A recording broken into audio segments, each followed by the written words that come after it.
महाराज जी, आपके चरणों में कोटि कोटि प्रणाम। महाराज जी, मेरा प्रश्न है कि ईश्वर ने जीवों को बनाया ही क्यों? जब वो स्वयं ही सामर्थ्यवान है तो फिर जीवों देखो, को। पहले समझो, जीव नाम की कोई वस्तु ही नहीं है। जब आप क्यों शब्द कहोगे तो फिर शास्त्र सिद्धांत अगर कभी सुना हो, पढ़ा हो तो समझ पाओगे। ईश्वर के विषय में प्रश्न करने के लिए पहले शास्त्र स्वाध्याय करना चाहिए। अच्छा, नहीं किए तो फिर संतों की बात मान लेनी चाहिए, उसमें क्यों क्यों क्यों नहीं लगाना चाहिए। क्योंकि श्रद्धा विश्वास के बिना ज्ञान नहीं होता। श्रद्धावान लभते ज्ञानम। भवानी शंकरो वंदे श्रद्धा विश्वास रूपिणो याभ्याम बिना न पश्यंती सिद्धा स्वांता स्तमीश्वरम। यदि श्रद्धा विश्वास नहीं है तो फिर आपके कोई प्रश्न का उत्तर हो ही नहीं सकता। अगर श्रद्धा विश्वास है तो मान लो कोई जीव नहीं है। जब सृष्टि प्रकट हुई तो उस भगवान के श्वासों से वेदों का प्रादुर्भाव हुआ। वेद के कोई रचयिता नहीं, जैसे भगवान श्री कृष्ण द्वैपायन व्यास देव जी है ना, ये वेद जो है उसका विस्तार किया है, रचा नहीं है। वो तो स्वयं प्रकट वेद हैं। जैसे भगवान प्रकट होते हैं ऐसे वेद प्रकट हुए हैं। वेद कहते हैं कि एको हम बहुश्याम। भगवान ने खेल खेलने का विस्तार किया। क्या? अपने को बहुत रूपों में प्रकट कर दिया। भगवान जिसे ब्रह्म कहते हैं उससे मूल प्रकृति, मूल प्रकृति से त्रिगुणात्मिका प्रकृति, सतोगुण, रजोगुण, तमोगुण, उससे महातत्व, महातत्व से त्रिविध अहंकार, उसी से त्रिविध अहंकार में जैसे रजोगुण से ब्रह्मा और शतोगुण से भगवान विष्णु और तमोगुण से भगवान शिव विनाथ, ये फिर सब देवी देवता, सब जीव शक्तियां, जड़ चैतल सब प्रकट हो गया। कहने में देर लगी, प्रकट होने में देर नहीं लगी, इतने में सब कुछ हो गया। एको अहम, एक मैं, बहुश्यामा, बहुत रूपों में हो जाऊं, इस संकल्प से तत्काल अनंत ब्रह्मांडों का सृजन हो गया। वही भगवान। अब शर्त रख दी गई, इतने रूपों में वही हैं। 84 लाख योनियां हैं, 83,99,999 योनि में तुम मुक्त नहीं हो सकते। एक केवल गेट रखा गया है, मनुष्य योनि। तुम वही हो, दूसरे नहीं हो, निकलो इससे। पर ये रचना ऐसी है कि जब इसमें आए तो हम भूल गए कि हम कौन हैं। मैं पुरुष, मैं स्त्री, मैं गोरा, मैं काला बन गया। कोई नहीं। जीव जानते हो किसे कहते हैं? जो देह भाव को प्राप्त हो जाता है उसे जीव कहते हैं, और जो देह भाव मुक्त हो जाता है उसे शिव कहते हैं। नहीं, संत लोग जपते शिवोहम शिवोहम अहम ब्रह्मास्मि, ब्रह्म, मैं ब्रह्म हूं, ब्रह्म हूं। वो दूसरा नहीं है कोई, वही है। अपने आप को भूल गया। देखो शास्त्र, अब चूंकि प्रश्न इतना ऊंची स्थिति का है, ब्रह्मविद ब्रह्मवि भवति। जो ब्रह्म को जान लेता है वो ब्रह्म में हो जाता है। ब्रह्म में हो जाता है का मतलब जानते हो क्या है? वो ब्रह्म में था, ब्रह्म में है, ब्रह्म में रहेगा। ये बात उसके अनुभव में आ जाती। ये ब्रह्म ज्ञान में बाधक है भगवत प्राप्ति में। जैसे प्रेम रस है, भगवत रसिक जी कह रहे पांचों भूले देह सुधी, छठे भावना रास की। पहले ये देह सुधी भूले। अब हमारा तो सारा ज्ञान इसी में है ना। मैं स्त्री, मैं पुरुष, मैं खाता, मैं पीता, मैं देखता, मैं ज्ञानी, मैं अज्ञानी। वो अपने आप को भूल गया। इसीलिए ये जन्म मरण का खेल हो रहा है। ये जो हम आरोप लगाते ना कि भगवान ने हमें क्यों फंसाया, यही तुम्हारा ज्ञान है। तुम झांक के देखो लौट कर, तुम हो कौन? तुम ही फंस गए हो, किसी ने तुम्हें फंसाया थोड़ी। किस में फंस गए हो? मकड़ी अपने मुख से जाला पैदा करती है, उसी में खेलती है और उसी में मर जाती है। हम अपनी वासनाओं का जाल फैला लिए। बोलो हमें कौन बांधे हुए है? कौन बांधे? हम ही चाह में बंधे हुए हैं। चाह छोड़ो, अभी जीवन मुक्त हो। न तुम्हें कोई बांधा था, न कोई बांध सकता है। चाह कैसे उत्पन्न हुई? शरीर को मैं मानने से। अब भूख है, प्यास है, देखना है, सुनना है, भोगना है, छूना है, सूंघना है, जन्म है, मृत्यु है, ये किससे हुई? इसको अपना मानने से। गलती किसकी हुई? मेरी हुई। भगवान ने कहां बांधा? आप हो कौन? कहा जाता है कि ईश्वर अंश जीव अविनाशी। ईश्वर का अंश है तो है कौन? अविनाशी। तो आप अपने को कभी अनुभव किए कि आप अविनाशी हैं? आप तो अपने को विनाशी अनुभव कर रहे हैं, जन्मने मरने वाला। आपको कहा गया है अमल, चेतन अमल, सहज सुख राशि, आप में कोई विकार नहीं। तो आपको देखो, आप तो विकारी बने हुए हो, आपने ही तो स्वीकार किया, नहीं तो आपका स्वरूप तो निर्विकार है। आपका संबोधन सुख राशि से है, सहज सुख राशि। तो आप तो दुख में फंस गए हो।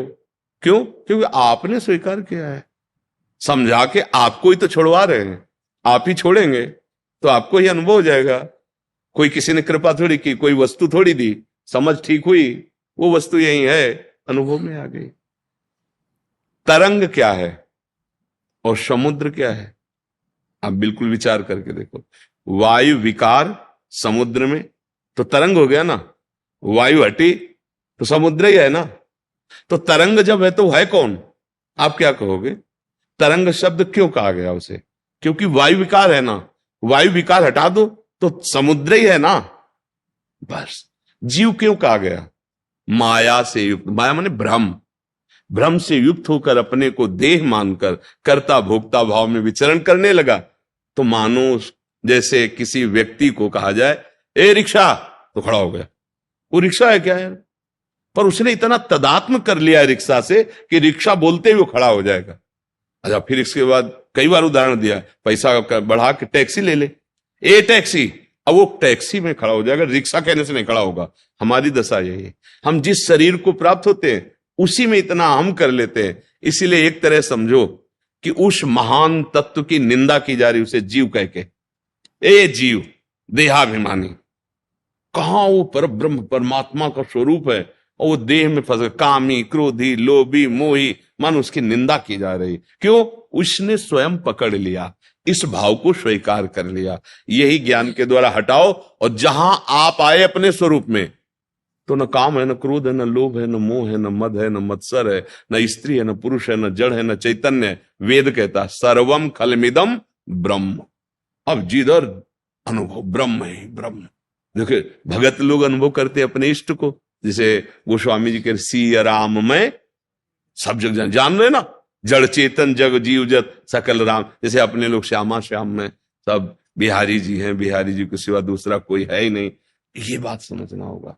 अगर ज्ञान नहीं है तो हम फिर ये दोष काल ही कर्म ही ईश्वर ही मिथ्या दोष लगा। मिथ्या माने झूठा। अब काल के अधीन हम तो हैं, अब जो ऐसा हमारे भाग्य में जैसा हो, ये सब अज्ञानी जीवों की बातें हैं। तो इसलिए अगर शुद्ध बात समझती हो तो भगवान ने नहीं फंसाया है, हम खुद फंस गए हैं। कहां कोई बांधे हमें बताओ? हमारी इच्छा ही तो हमें बांधे।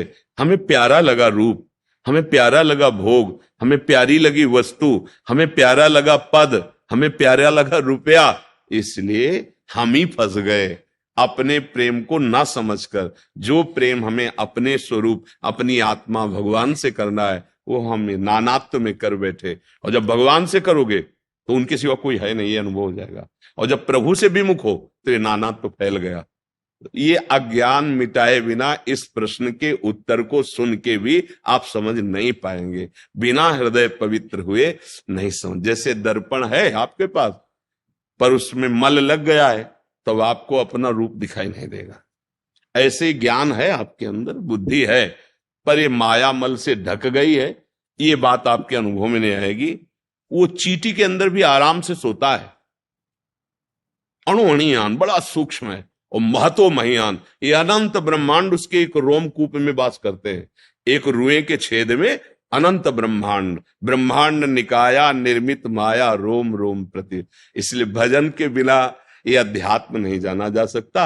अगर आप भजन अच्छे से करोगे, गंदे आचरण नहीं करोगे, तो आपको खुद समझ में आने लगेगा। नहीं, हमारी बात आपको एक कहानी सी लगेगी।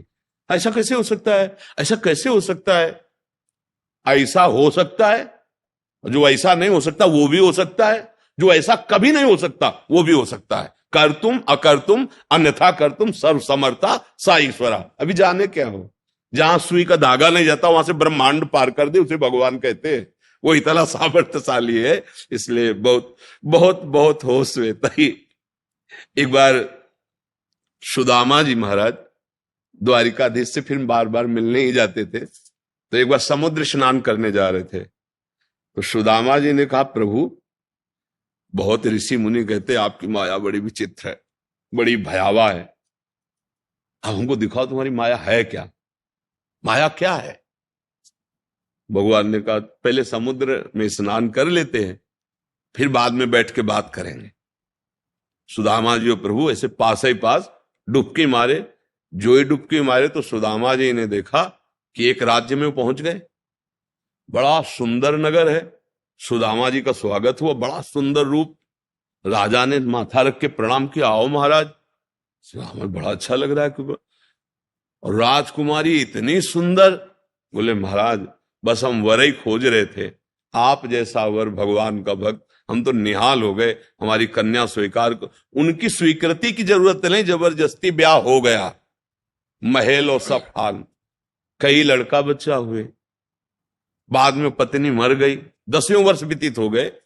पत्नी जब मरी तो वहां का धर्म था, राजा ने बताया कि जैसे पूर्व में अपने यहाँ पति पधार जाए तो पत्नी सती हो जाती थी, वहां अगर स्त्री पधार जाए तो जबरदस्ती पुरुष को जलाया जाता था। तो अब चिता में बांध दिए गए सुदामा। अब लगा कि जिंदा जला दिए जाएंगे, तो बड़ी जोर से पुकारा, हे श्री कृष्ण रक्षा करो। तो भगवान ने ऐसे उठाया समुद्र से, बड़ी लंबी डुबकी मारी। बोले प्रभु अरे यहाँ ब्याह हो गया, लड़का बच्चा हो गया हमको। बोले अभी हमने जो डुबकी मारी थी अभी दोबारा नहीं मारी है, तुम्हारे उछरने को देख रहे, इतने में देख लिया। इतने में क्या देख लिया? ब्याह हो गया, लड़का बच्चा हो गया, ये है माया। कुछ जैसे स्वप्न में हम देखते हैं ना, कुछ नहीं होता, पर जगने के बाद अनुभव होता, स्वप्न में तो अनुभव नहीं होता। ऐसे ही वर्तमान में हम माया ग्रसित बुद्धि से हैं, हमें सब सत्य दिखाई दे रहा है। जब ज्ञान हो जाएगा तो सच्ची मानो, आपको भी ऐसा अनुभव होगा। पर बिना, जैसे स्वप्न में कोई चाकू मार रहा है, अब उसको आप बचा नहीं सकते बाहर से, कि आप न जाने कितने सैनिक बुला लो, जो चाहो कर लो, आप उसको नहीं बचा सकते। वो कैसे बचा लें? बस जगा दो उसको। अब न चाकू है, न मारने वाला, न मरने वाला, खुद वही अकेले था।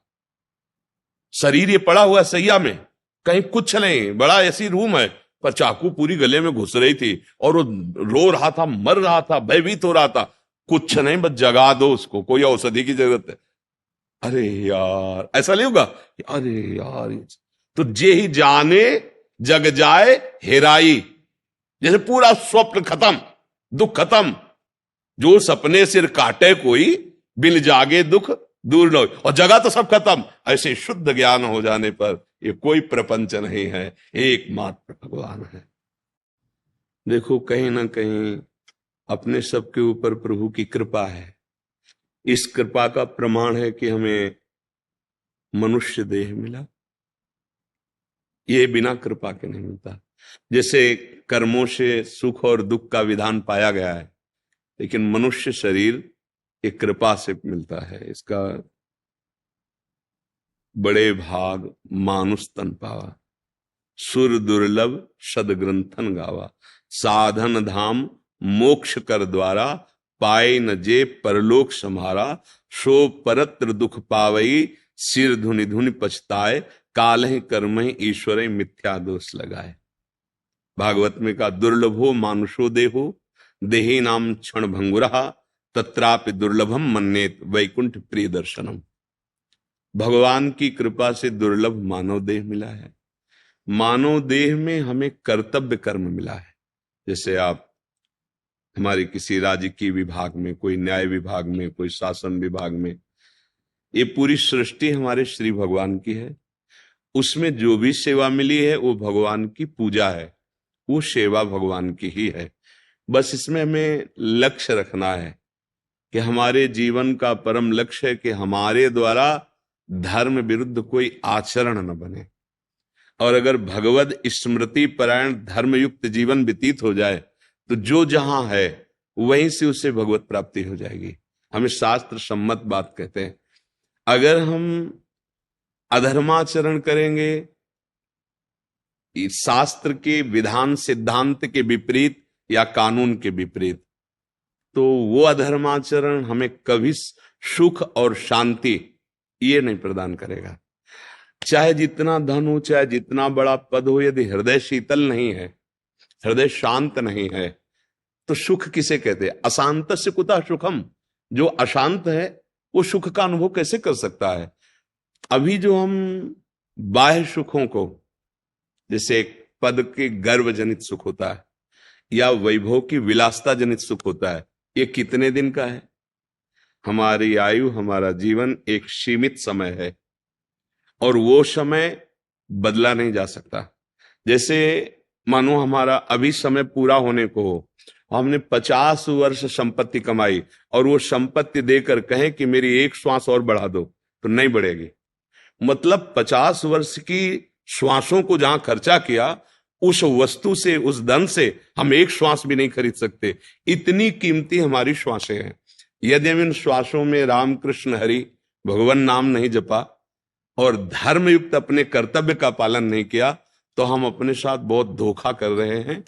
हमें फिर आगे जो अभी अवसर मिला है शायद न मिले, अर्थात मनुष्य शरीर न मिले, हम अन्य योनियों में भेज दिए जाएं।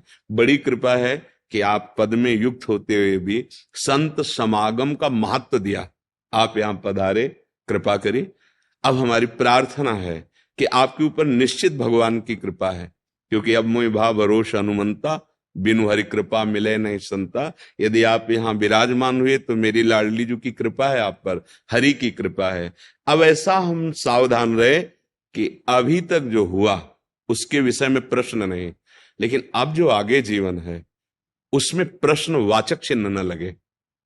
बस इतनी हमें प्रार्थना करनी है आपसे कि जितना जीवन हो, जो बीत गया उसको तो छोड़ो, अब उसे हम सुधारने की चेष्टा नहीं करेंगे। वो जो भूत में गया वो हरि जाने। हम तो हम सर्वपापेभ्यो मोक्षयिष्यामि शुचा। मेरा अब कर्तव्य है कि यदि संत समागम मिल गया, शास्त्र सम्मत वाक्य हमारी श्रवणेन्द्रिय में पड़े, तो अब लो नशानी, अब ना से, अब श्वासें प्रभु से बिलग नहीं जानी चाहिए। आप जहां तैनात हो, जिस सेवा में हो, भगवत स्मरण करते हुए भगवत सेवा मानकर करे। और जीवन का लाभ ये मिलना चाहिए कि जहां हम आ गए इससे नीचे न गिरे। अगर हम मनुष्य योनि में आगे माना कि भगवत प्राप्ति नहीं कर पाए, तो फिर मुझे मनुष्य योनि मिले, फिर मुझे देश सेवा मिले, फिर मैं भगवत स्मृति परायण रहूं और अपना काम बनाऊं। हमारा विश्राम होगा आवागमन से मुक्त होना। ये पुनरपि जननम पुनरपि मरणम पुनरपि जननी जठरे शयनम, कब तक हम झेलते रहेंगे? आज मनुष्य मिला है, कल पशु पक्षी का मिलेगा, पता नहीं क्या।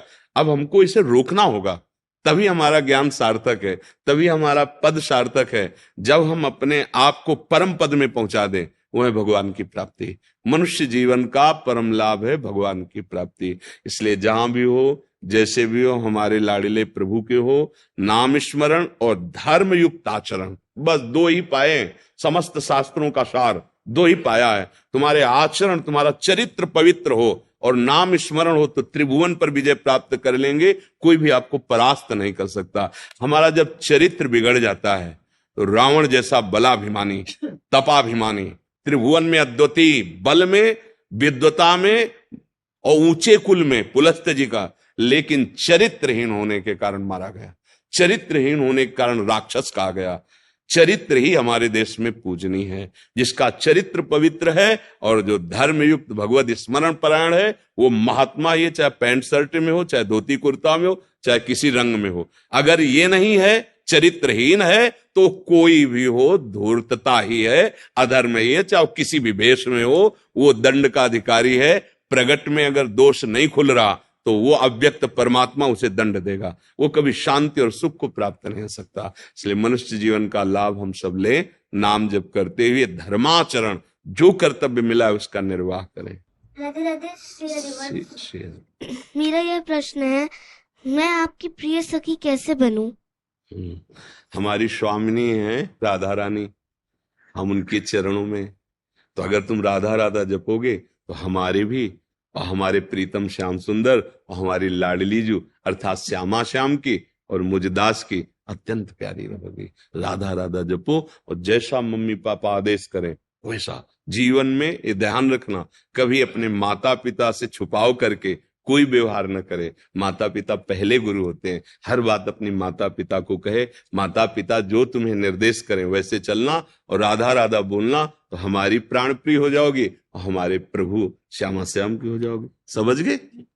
हाँ, धन्यवाद। आओ महाराज, आसन बिछा दो संत। दंडो दंडो।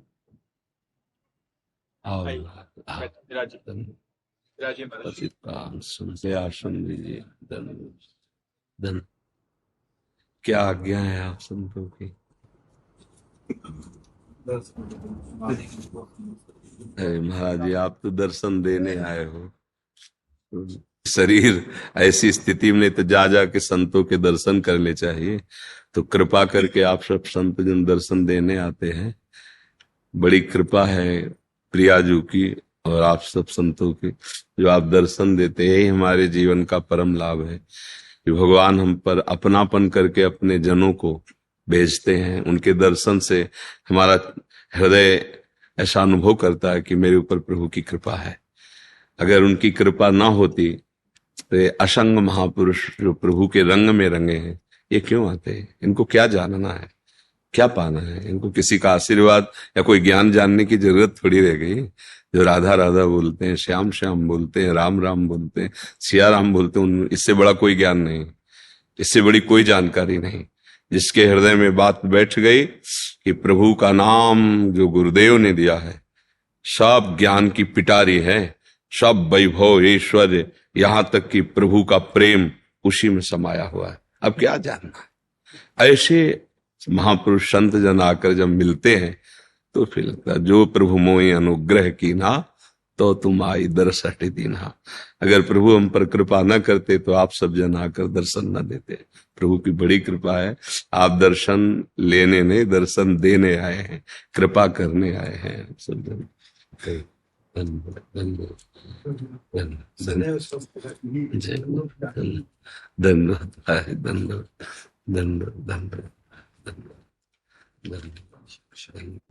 महाराज जी राधे राधे। महाराज जी आपकी अनुमति हो, एक बात कहना चाहता हूँ। मैं 7 वर्ष से घबराहट की इतनी भयंकर पीड़ा से गुजर रहा था। इस बीच आपका सत्संग सुना, उसके बाद बिल्कुल ही एकदम से नाम जपने लग गया, एकदम से चमत्कार जैसे हो गया, ठीक हो गया। मैं आपके हर आदेश का लगातार सख्ती से पालन कर रहा हूँ और महाराज जी दिन रात सत्संग सुन रहा हूँ। हर समय गाड़ी चलाते समय, काम पे, ऑफिस में बैठते समय, और जितना हो सकता है प्रयास कर रहा हूँ नाम जपने का। आप निश्चिंत रहिए, भगवान की कृपा है जो आप संतों पर श्रद्धा, उनके वचनों पर श्रद्धा। तो आप खुद देखो आपको कैसा अनुभव हो रहा है। पूर्व में जो हुआ उसकी चिंता मत करना, क्योंकि अगर आप नाम जप करोगे तो सब नष्ट हो जाएगा।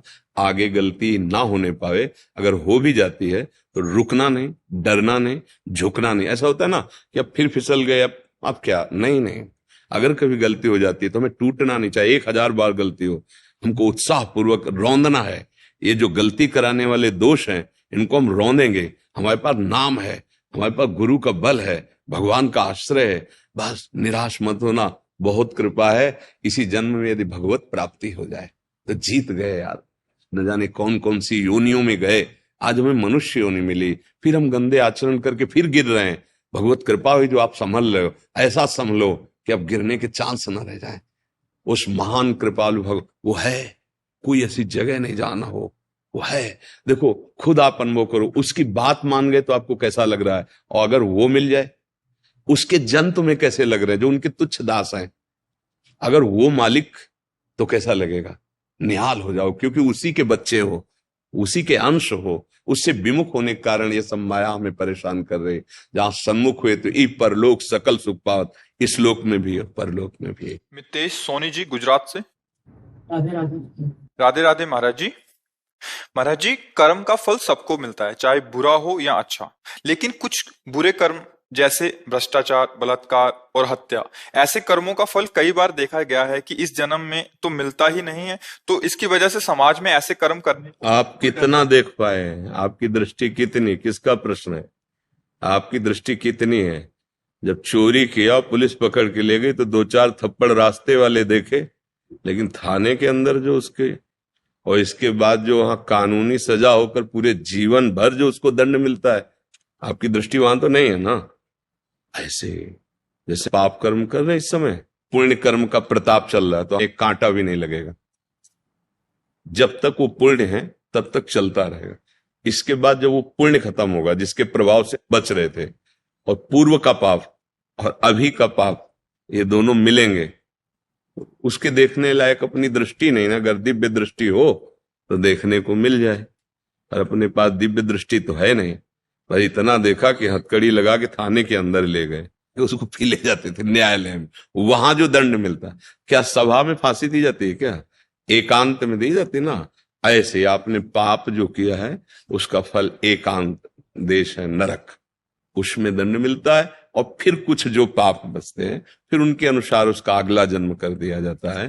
तो ये तो ज्ञानी जन देख पाते हैं जिनकी दिव्य दृष्टि है, अपने लोग नहीं। बगैर चाह तो ऐसी रहती कि इसने पाप किया तो अभी दंड मिलना चाहिए, पर वो ऐसा नहीं है। अगर बहुत भारी अपराध बन गया तो फिर आयु क्षीण हो जाती है, तत्कालिक दंड मिल जाता है। जैसे पूर्व में हमको बताया गया था कि जो उन्होंने गलती की थी ना, दूसरे दिन सुबह ही ऐसा उनका तत्कालिक महापाप बन गया, और पुण्य उनका सपोर्ट नहीं कर पाया।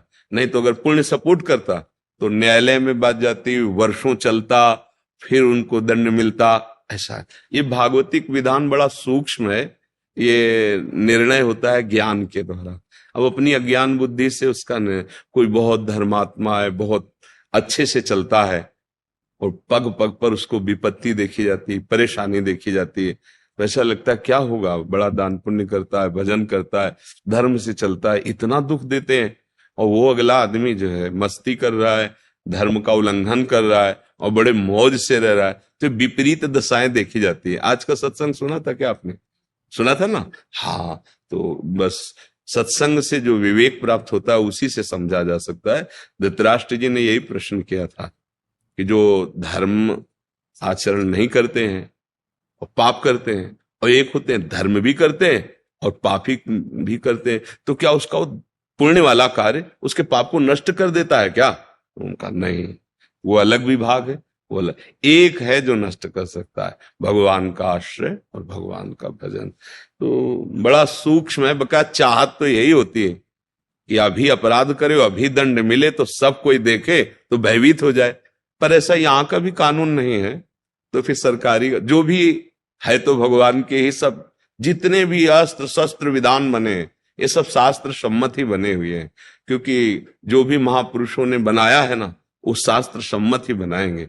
चाहे वो धनुर्वेद हो, मतलब अस्त्र विद्या हो, चाहे वो आयुर्वेद हो अथवा डॉक्टरी हो, या जो भी विधान है वो सब वेद हैं, शास्त्र हैं, उन्हीं को लेकर रूपांतरित करके बनाया गया है। तो अपने लोगों को नहीं देखने को मिलता। जो आदमी इतना गंदी तरह से किसी की हत्या करे उसको दंड तो मिलता है, बड़ा भयानक दंड मिलता है। अब बोलो जिसको ये पता चल गया कि 10 दिन बाद तेरी फांसी है और 10 बजे होगी, अब वो प्रतिपल मरेगा, कितना भयानक कष्ट उसको है।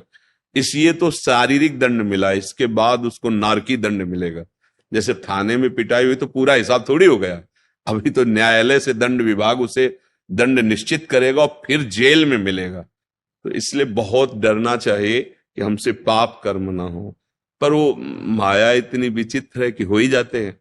अगर नाम जप करता रहे तो जो पाप हो गए हैं वो भी नष्ट हो जाएंगे, और बुद्धि इतनी शुद्ध हो जाएगी कि आपकी रुचि नहीं रह जाएगी। जैसे देखो कई लोग हैं पीछे शराब पीते रहे, अब वो सत्संग सुने तो कहते हैं हमारी रुचि नहीं है, हमें मतलब, तो कई बार हम नहीं छोड़ पाते, जानबूझ के नहीं छोड़ पाते, जानते गलत है। तो उसका कारण होता है हमारे अंदर बल की कमी हो गई है।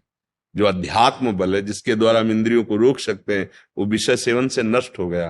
अब हमको अध्यात्म बल पाना है, तो नाम जप से, साधु सेवा, अन्य जीवों की सेवा, माता पिता की सेवा, अच्छे आचरण, इनसे आप में तेज आ जाएगा, अध्यात्म बल आ जाए।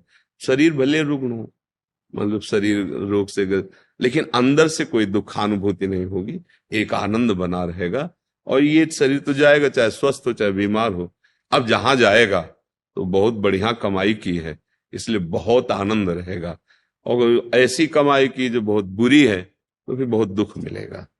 अब अपने तो देख लिए कि सजा हो गई, पर उसको क्या बीतती है, परिवार से बिलग, स्वतंत्रता रहित, जो मिले वही खाना, और वहां भी ऐसे ही लोगों का संग जो अधर्माचरण करके गए अब कितना जीवन नर्क में, अपने प्रिय से आप बैठ करके बात नहीं कर सकते, पर्दा लगा है जाली का, लोहे के, इधर से आप बात करो, इधर से आप बात, क्या जीवन। सोचो, यहां दंड मिलता है ना, ये नहीं कि यहां मिला तो पूरे मुक्त हो गए, ऐसा भी नहीं। जैसे थाने में पिटाई हुई तो पूरे नहीं मुक्त हुए, जेल में। ऐसे ही अगर महत अपराध बन गया है तो अभी इसका और दंड मिलेगा नरक योनि में जाके। तभी तो महापुरुष जन कहते हैं डरते रहो, कोई अपराध न बने, कोई गलती न बने, मनुष्य जीवन मिला है। बड़ी मनमानी आचरण हो जाते हैं। जब भजन नहीं होता तो शासन कौन करे? भजन है तो बुद्धि डरती है, एक एक बात में डर, नहीं ऐसी गलती हो गई तो हमारा भजन छूट जाएगा, हमारी गति बिगड़ जाएगी, हमारे सुख नष्ट हो जाएंगे। इसलिए धैर्यपूर्वक नाम जप करते हुए होश से चले। इतना तो हमें लगता है सबको पता है कि ये गलत है, गलत का तो हमें लगता है पता तो है ही है, क्योंकि अपने जब कोई गलत सोचे हैं तो अंदर से आ गया कि ये गलत है। इसका मतलब अंदर बैठा है निर्णायक और वो संकेत तो कर ही देता है गलत है, पे अपने लोग प्रमादवश अवहेलना कर देते हैं। कई बार देखा है, हर छोटी बात का उत्तर अंदर से मिलता है। अपने को लगा हाथ पवित्र हैं और श्री जी की सेवा में जा रहे हैं, अब अंदर से यार नहीं पहले हाथ धोइए, नहीं तो कोई हमारा पवित्र थोड़ी है, और आप चले नहीं माना उसकी बात। वो बता, आपको हर संकेत मिलेगा। अगर आप अंतर्मुख थोड़ा जानते हैं इंद्रियों को करना, तो आप देख लो हर प्रश्न का उत्तर आपके अंदर मिल जाएगा। आप अच्छे कार्य करने चलते हृदय शीतल हो जाएगा और बुद्धि प्रसन्न होगी। बुरे कार्य तो एक चिंता, एक भय, एक विषाद, और अंदर से प्रेरणा, मत करो यार ये ठीक नहीं, पर हम नहीं मानते, कर बैठते। तो जो कर बैठते हैं नहीं मानते, उसमें हमारी कमजोरी है। उस कमजोरी को दूर करता है भजन। श्री हरिवंश नाम बल लाओ। अब भजन बल से हो नहीं करना तो नहीं करना, जब मर जाओ अब खत्म, इसके आगे कोई दुख दे नहीं सकता मन। जब हमने मरना स्वीकार कर लिया, मृत्यु जनित सुख दुख को, तो अभी मन हमें क्या भयभीत करेगा? नहीं कर सकता, बुरा आचरण नहीं करूंगा, धर्म से चलूंगा, ये सब ठीक हो जाएंगे। पर हमारे निश्चय में दम नहीं है। आज निश्चय करते हैं और कल हमारा निश्चय टूट जाता है, क्योंकि हमारे अंदर वास्तविक बल नहीं है। वो बल है मेरे बल सी वृंदावन रानी, प्रियालाल की शरण होकर नाम जप करते। बहुत बढ़िया कमाई करो। मनुष्य शरीर केवल कमाई के लिए मिला, गंवाने के लिए नहीं। जो मनमानी आचरण करते हैं वो पूर्व जो सुकृत है उनको गवाकर खाली हाथ यहां से पाप का बोझा लेकर के जाते हैं। बहुत सावधान। राधे राधे महाराज जी, आपके चरणों में कोटि कोटि प्रणाम। महाराज जी, वैवाहिक जीवन में ब्रह्मचर्य के क्या नियम है? संतान प्राप्ति के सिवा भोग पाप है जैसा सुना है, परंतु धर्म पत्नी नियम पालन में साथ ना दे। महाभारत ग्रंथ में, शास्त्र में, जो जिनका पाणी ग्रहण संस्कार हो गया है, जब पत्नी मासिक धर्म से युक्त होकर 7 दिन बाद पवित्र हो जाए, फिर पवित्र तिथियों का त्याग करते हैं।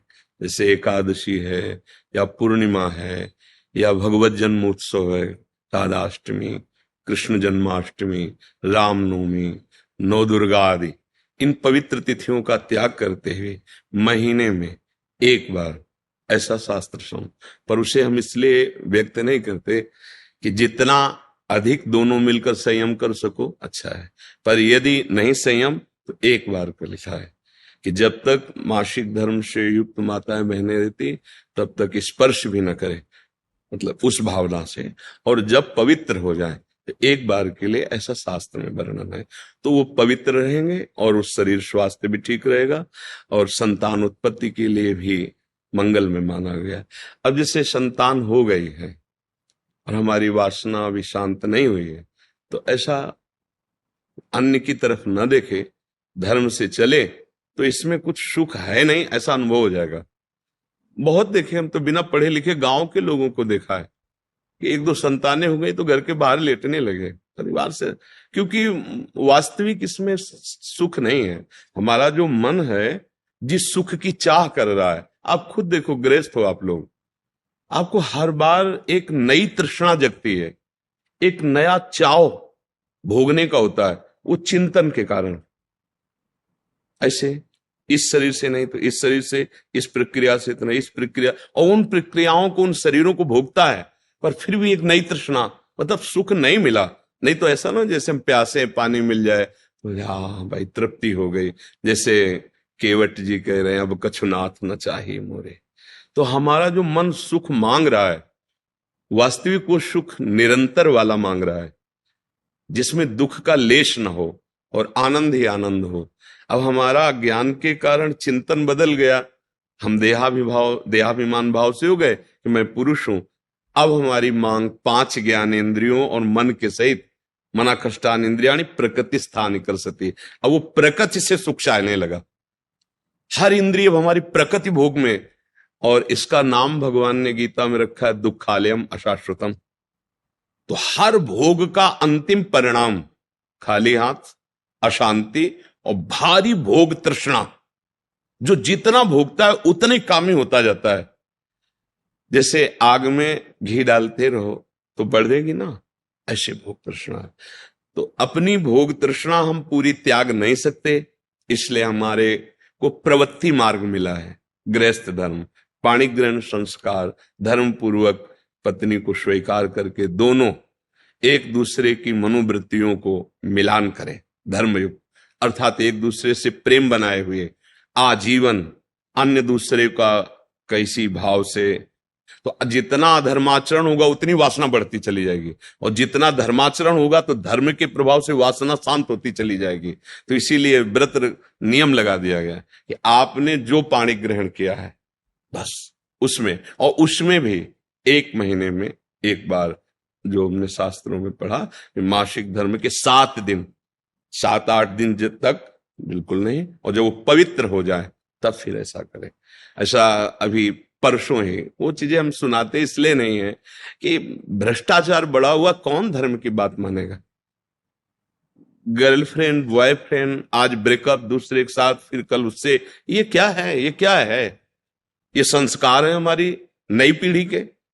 इस पर इसलिए हमारा हृदय जल जाता है। आप लोग क्या कर रहे हो अपने जीवन के साथ? खिलवाड़ कर रहे हो। जब तुम ऐसे हो फिर पाणी ग्रहण करोगे तो तुम्हें प्रीति होगी अपने पति से, तुम्हें प्रीति होगी अपनी पत्नी से, तुम्हारा भाव बनेगा? बिल्कुल नहीं बनेगा। पूरी गृहस्थी चौपट, पूरा हमारा जीवन चौपट हो जाएगा। नई नई चाट लग गई है। हम कई बार उदाहरण में दिया है कि यदि आपका होटलों में खाने का अभ्यास बन गया ना, तो घर की रसोई अच्छी नहीं लगेगी। ध्यान रखना, अगर एक पत्नी से चलोगे व्रत लेकर धर्म से, एक सीमा, और धर्म की पूर्ति के लिए संतान उत्पत्ति क्रिया, और बाद में निवृत्त होकर भगवान को प्राप्त करना। अगर आप व्यभिचार करेंगे तो इतनी आसक्ति बढ़ जाएगी, आप लोगों को क्या बताना है। अवस्थाएं हो रही, पर मन की दशा को देखो क्या है। पैसा है तो आप पैसे के बल से कौन सा व्यभिचार कर रहे हैं, आप देख लो ना, अपने जीवन को देख लो। हमें क्या बताने की जरूरत है, क्योंकि हम तो शास्त्र के इशारे को देखते हैं कि अगर मन भगवान में नहीं लगा तो तुम चाहे 90 वर्ष के हो, वही मन मांगेगा जो जीवन भर मांगा है। तुम्हारी वासना तुम्हें जलाएगी, भ्रष्ट करेगी, नीचे गिराएगी। इसलिए भाई अब हमारा तो इस विषय में बोलने की हिम्मत ही नहीं रह गई है। हिम्मत तो तब हो ना जब आपके आचरण पवित्र हो। 20-25 तक पहुंचते पहुंचते आपने अपना सर्वनाश कर दिया अन्य क्रियाओं से, अन्य वासनाओं से। कैसे बताए, कैसे बताए, कैसे तुम पवित्र होगे, कैसे तुम्हारा जीवन पवित्र, कैसे गृहस्थ धर्म तुम्हारा वो अपनी तरफ, आप अपनी तरफ, ये गृहस्थी है।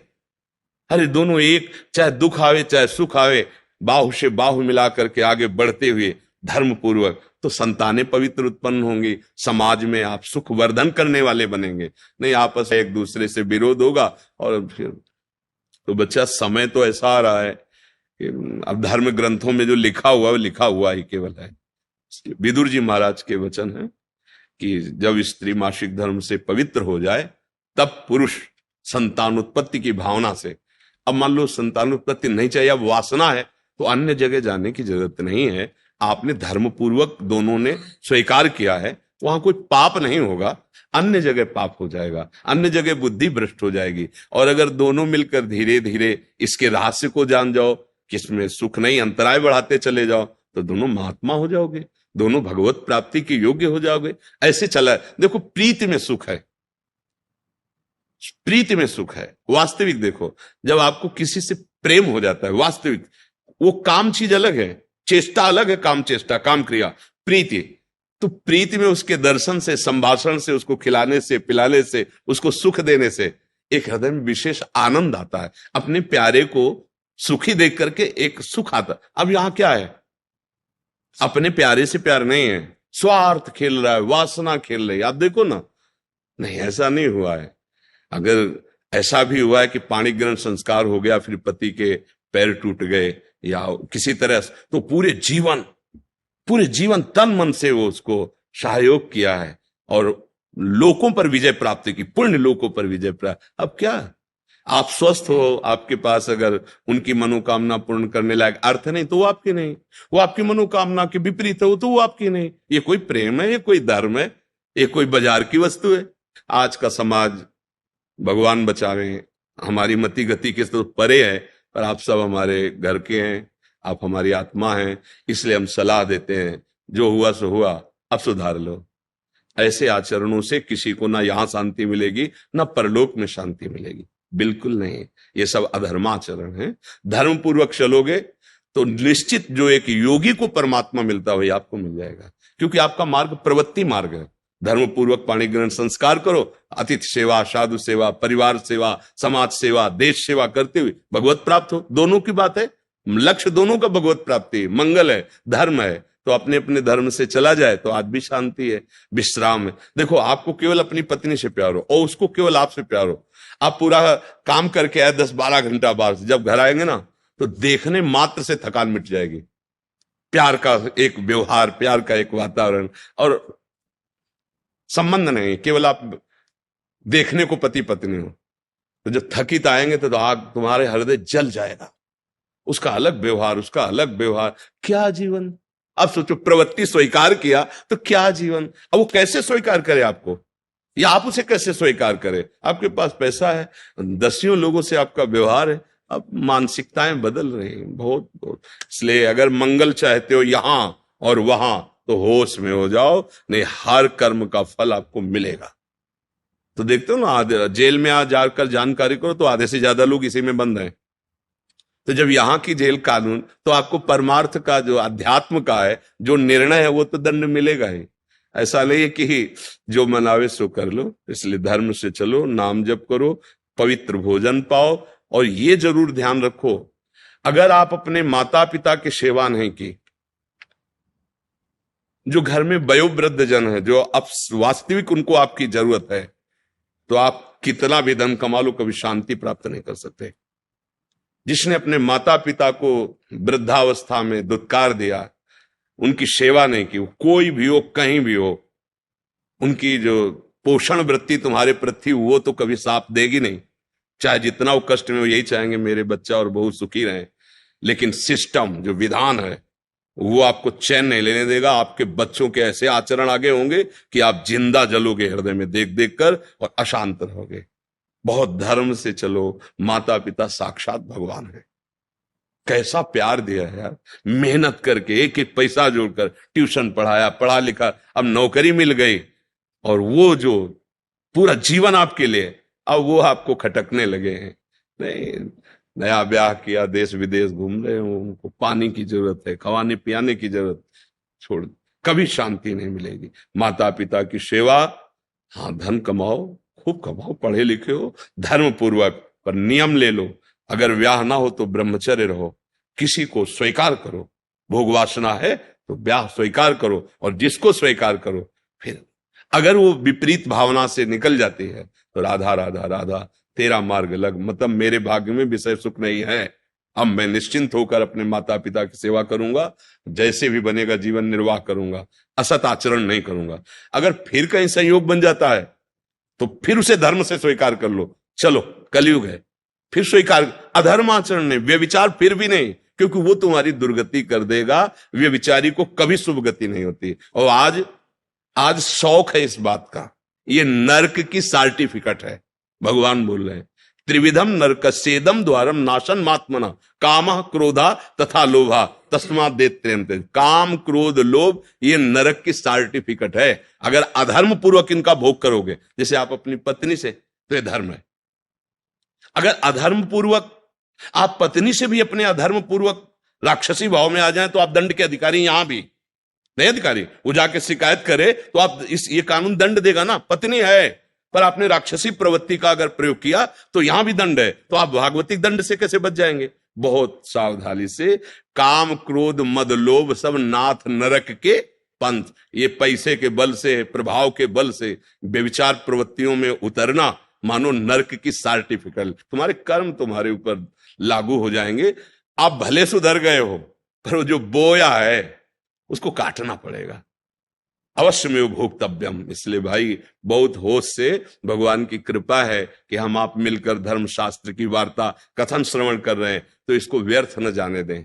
अभी तक जो भूल हुई, अब आगे हम संभाल लें। अगर आगे संभाल लेंगे ना, तो सड़ा गोदाम पीछे करके नया माल लगा दो, वो खत्म हो जाएगा। ये नया है, मंगल कर देगा। हमारा जो गलत आचरण वो हमें बख्शेगा नहीं। अगर भजन नहीं किया, सत आचरण में नहीं चले, माता पिता का दुलार जो हमें मिला उसका हम परोपकार, हम कृतज्ञता, उनको वैसे ही दुलार करें। अब वृद्धावस्था आ रही है, हम इसलिए बोल रहे हैं कि बहुत से उदाहरण हमारे सामने हैं। अब वो शौच चारपाई में ही कर रहे हैं, कोई उठा, नौकर थोड़ी करेगा। नौकर तो क्या बर्ताव करता है, आपको जैसे आपको दुलार उन्होंने किया था, अब अवसर आया है, आप दुलार कर लो, निश्चित मंगल हो जाएगा। लोक परलोक सब बन जाएंगे। धर्म से चलो, नाम जप करो।